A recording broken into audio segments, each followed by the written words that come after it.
Muy buenas, mis queridos Humphreys. Hoy vamos a ver las partes de la célula. Es decir, nos centraremos sobre todo en los orgánulos de las células eucariotas. Empezamos con la membrana plasmática. Aquí sí que estamos hablando de una estructura común a células procariotas, eucariotas animales y vegetales.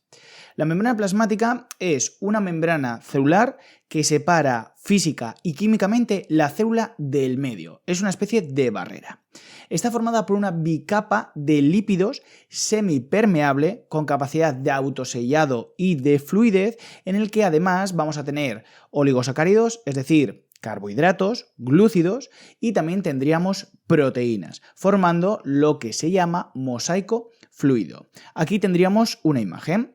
Los glúcidos suelen encontrarse en la parte de fuera de la célula. Esto es muy importante, constituyendo el glucocáliz para el reconocimiento celular. Ya veis que, por ejemplo, en los trasplantes, si a mí me ponen un corazón o incluso la sangre de alguien que no es compatible conmigo, el sistema inmune lo ataca. Por eso es tan importante el glucocáliz de las células. Por su parte también tendríamos las proteínas, que van a desempeñar la mayoría de las funciones, entre ellas el transporte, como veremos en la siguiente diapositiva. Los fosfolípidos sería el constituyente principal lipídico de la membrana. Es la que le va a conceder, entre otras cosas, la fluidez y esa capacidad de flexibilidad que tiene. Aunque, si hablamos de fluidez, es muy importante en el caso de las células eucariotas animales, porque las vegetales no tienen, es colesterol. Las vegetales tienen otras cosas como el fitoesterol, es decir, es un tipo de colesterol que tienen ellas que es diferente. En el caso de las eucariotas animales tenemos ese colesterol que le da rigidez a la membrana, lo cual en su respectiva dosis es bueno. Habíamos hablado también del transporte a través de la membrana. El transporte puede ser, a grandes rasgos, de tres tipos. Empezamos con la difusión simple, que es un transporte pasivo, es decir, no gasta energía y va siempre de donde hay más a donde hay menos. Es decir, le gusta el equilibrio, algo así como a Thanos, ¿vale? Perfectly balanced, as all things should be. Entonces, de más a menos a través de la propia membrana. De otra manera, tenemos otro tipo de transporte pasivo, recordad ese equilibrio de más a menos, pero a través de proteínas. Esto sería algún tipo de molécula que la membrana no le deja pasar tan fácilmente, como pueden ser moléculas muy grandes que sean polares, o moléculas que sean iones, etc. Eso no le suele gustar mucho a la membrana y necesitan una especie de túnel o de autopista que sería la proteína. Y luego imaginaros que queremos ir de donde hay menos a donde hay más. ¿Cómo? Gastando energía en forma de ATP. Esto es un transporte activo, es decir, de donde hay menos a donde hay más, gastando energía porque a la naturaleza no le gusta. Vamos entonces ahora con el citoplasma. El citoplasma rodea al núcleo en las células eucariotas y está delimitado por la membrana celular. Es esa cosa mucilaginosa, gelatinosa, que se conoce como citosol, ¿no? Que es bastante fluido y está constituido, por supuesto, por agua y proteínas. ¿Qué función tiene? Pues en él se encuentran inmersos, es decir, ahí están los orgánulos y es donde tiene la mayor parte de reacciones celulares tienen lugar, como por ejemplo veremos en segundo de bachillerato, la glucólisis y la mayor parte de las reacciones celulares. Dentro del citoplasma encontramos una serie de filamentos proteicos que se conocen como citoesqueleto, que sirven para mantener la forma de la célula, para el movimiento, la fagocitosis, la división celular, etc. Bien, dentro de este citoesqueleto podemos hablar de tres tipos de componentes, como ahí vemos: filamentos intermedios, microtúbulos y filamentos de actina o microfilamentos de actina. Los filamentos intermedios están formados sobre todo por algún tipo de proteína que nos puede sonar, como por ejemplo la queratina. ¿Qué función tiene? Va a tener una función estructural, donde por ejemplo vamos a encontrar mucho en las células epiteliales, es decir, en las células de la piel. Por otro lado, tendríamos microtúbulos. Como su propio nombre indica, van a ser una especie de tubo, por tanto, por dentro van a estar huecos. Van a estar constituidos por una proteína muy pequeñita que se llama tubulina. Y este a su vez va formando una especie de hebras, es decir, como que se va trenzando y constituirá el microtúbulo. ¿Qué función tiene? Pues tiene muchas. Entre ellas, por ejemplo, dividir los cromosomas, como veremos posteriormente en la mitosis, rompiéndolo a nivel de centrómero y llevando cada una de las cromátidas hacia los extremos de la célula. Y por último tendríamos los microfilamentos de actina. Estos son los más pequeños. ¿Y para qué sirve? Pues dan forma y estabilidad a la célula.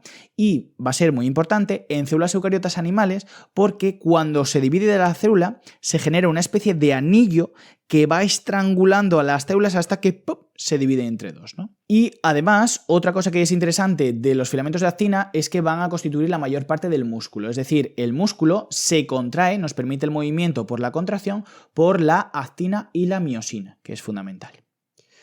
Vamos ahora con la pared celular. La pared celular, en el caso de células eucariotas vegetales, que es la protagonista, está constituido por la celulosa. Sirve de cubierta protectora y es exclusiva de células vegetales, como ya hemos dicho. Aquí tendríamos una imagen. Empezamos por el retículo endoplásmico, que sería un conjunto de túbulos y sáculos, es decir, como cisternillas y tal, que está rodeando al núcleo. Como ya sabríamos, se puede dividir dos tipos, retículo endoplásmico liso y retículo endoplásmico rugoso. Aquí tendríamos las imágenes de microscopio real, de microscopía electrónica. Vemos cómo el rugoso tiene pequeños puntitos, eso van a ser los ribosomas, mientras que el retículo endoplásmico liso van a ser como túbulos cortados de manera transversal. ¿El retículo endoplásmico rugoso para qué sirve? Bueno, pues está más cerca del núcleo y como hemos visto en esa imagen de microscopía, van a tener ribosomas anclados. Su función va a ser el almacenamiento y transporte de proteínas. ¿Por qué? Porque tiene ribosomas. ¿Cuál es la función del ribosoma? Generar proteínas. Por eso tiene esa función. Sin embargo, el retículo endoplásmico liso que no tiene ribosomas, su función va a ser otra. Va a ser producir lípidos, darle una serie de modificaciones y también puede eliminar sustancias tóxicas, muy importante. Vamos con el aparato de Golgi. El aparato de Golgi está a continuación del retículo endoplásmico liso y es un conjunto de cisternas que siempre van a estar como en forma de la red Wi-Fi. Ese típico icono, ¿no? Son aplanados, apilados y están situados cerca del núcleo.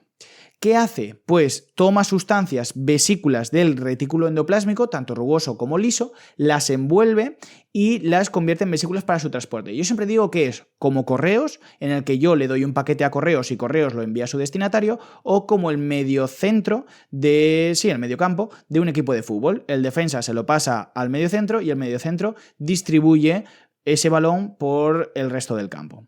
¡Delantero! ¡Delantero! ¡Delantero, Pichichi! ¡Vamos! Y también tiene otras funciones, que es que generan los lisosomas y los peroxisomas. Y también participa en la producción de pared celular de las células vegetales. Aquí tendríamos ese aparato de Golgi visto en un microscopio electrónico de transmisión. Vamos con los lisosomas. Los lisosomas, que son formados por el aparato de Golgi, como hemos dicho, son los encargados de la digestión celular. ¿Por qué? Porque tiene una serie de enzimas en su interior que lo que hace es romper moléculas para eliminar un posible agente patógeno, como puede ser una bacteria, o para alimentarse, para nutrirse. Los peroxisomas son muy parecidos a los lisosomas. En su interior van a tener unas enzimas oxidativas, es decir, van a generar oxidación. Entre ellas van a tener, por ejemplo, la catalasa, que lo que hace es que elimina el agua oxigenada. El agua oxigenada, a que cuando la echamos a una herida empieza a burbujear. Pues eso es gracias a los peroxisomas, que lo que hacen es que rompen esa agua oxigenada y liberan oxígeno. Además, los peroxisomas, por ejemplo, en el hígado, pues va a eliminar la mayor parte de alcohol etílico y también el aparato de Golgi, pues genera los peroxisomas. ¿Las vacuolas o vesículas? Bueno, la vacuola es muy típica de células eucariotas vegetales porque es muy grande y lo que hace es acumular sustancias de reserva, también puede acumular gran cantidad de agua y recicla sustancias de desecho. En células eucariotas vegetales es muy grande, en células eucariotas animales es pequeñísima, de hecho hay a veces que ni está. Los ribosomas, aquí ya no podemos hablar de membrana, es un compendio, es un conjunto de ARN, proteínas y está formado por dos unidades, en verdad. Se producen en el nucleolo, lo que pasa que luego migran al citoplasma y pueden estar libres, anclados a la membrana nuclear o anclados al retículo endoplásmico rugoso. Su función, sintetizan proteínas. Acordaros que el retículo endoplásmico rugoso producía proteínas también porque tenía ribosomas anclados. Y también se puede encontrar en procariotas, aunque son de menor tamaño, como vimos en anteriores vídeos. El centrosoma. El centrosoma es exclusivo de células eucariotas animales. Es muy característico porque está formado por dos túbulos, es decir, por dos especies de cilindros que son perpendiculares, es decir, forman un ángulo de 90 grados. ¿Cuál es su función? Pues van a formar el uso acromático, es decir, es una especie de microtúbulo que se une a los cromosomas y separa cada cromátida hacia uno de los extremos de la célula. Cada centriolo, es decir, cada cilindro de esos, está formado por 9 tripletes de microtúbulos que forman ese cilindro. Es decir, imaginaros, ese túbulo a su vez está constituido por 9 tripletes, 9 tuberías que formarían ese cilindro mayor. Aquí tendríamos, ¿cuál sería la función del centrosoma? Primero, organiza el citoesqueleto porque organiza todos los microtúbulos de la célula, participa en la división celular al separar las cromátidas hacia uno de los extremos y también va a formar los cilios y los flagelos. Aquí, por ejemplo, tendríamos ese movimiento de cilios, que son una especie de pelitos, muy importante, por ejemplo, en el sistema respiratorio, para que el moco no se acumule. Es una especie de pincel que lubrica toda nuestra vía respiratoria. En el caso de los flagelos, es sobre todo para el movimiento. ¿Qué célula tiene un flagelo muy característico? El espermatozoide, porque tiene que nadar para favorecer la fecundación. Si no nadara, nunca se produciría fecundación. De hecho, es un caso muy típico de esterilidad. Vamos con la mitocondria, uno de los orgánulos más importantes. ¿Y por qué? Porque va a producir energía. Y como habíamos dicho, gracias a la teoría endosimbiótica, va a tener una doble membrana. Una membrana externa lisa y una membrana interna que sería la propia de la bacteria que fagocitamos en aquel principio y que va a tener una serie de invaginaciones que son crestas. Esas crestas son súper importantes porque es donde se va a producir la energía. Como consecuencia de la endosimbiosis, veremos que dentro de la mitocondria van a tener un ADN propio de esa bacteria que había fagocitado en su principio y sus propios ribosomas, que además son muy parecidos a los de las bacterias, reforzando esta teoría. ¿Y cuál es la función de la mitocondria? Producir energía. Vamos a observar las mitocondrias como verdaderas centrales energéticas y producen la respiración celular. Se encuentran en todas las células eucariotas. Acordaos de esa pregunta a pillar. Está tanto en eucariotas animales como en vegetales. Y la que solo está en vegetales sería el cloroplasto, que también tiene una doble membrana, resultado de esa endosimbiosis, en el que el espacio interior se va a llamar estroma, y en ese estroma se van a apreciar una especie de moneditas que se llaman tilacoides. Esos tilacoides, el conjunto de tilacoides se denominaría grana y es ahí donde encontraríamos en esa membrana lo que se llama la clorofila, que es lo que le da ese color verde y le permite realizar la fotosíntesis. Es una especie de pigmento. Al igual que las mitocondrias, va a tener un ADN propio y ribosomas 70S, es decir, semejantes a los de las bacterias, lo que refuerza esa teoría endosimbiótica, y su función es realizar la fotosíntesis. Y hasta aquí el vídeo de hoy, Humphreys. Espero que haya ayudado, que haya quedado un poco claro la función de la mayoría de los orgánulos de las células eucariotas y nos veremos en posteriores vídeos. ¡Hasta la próxima!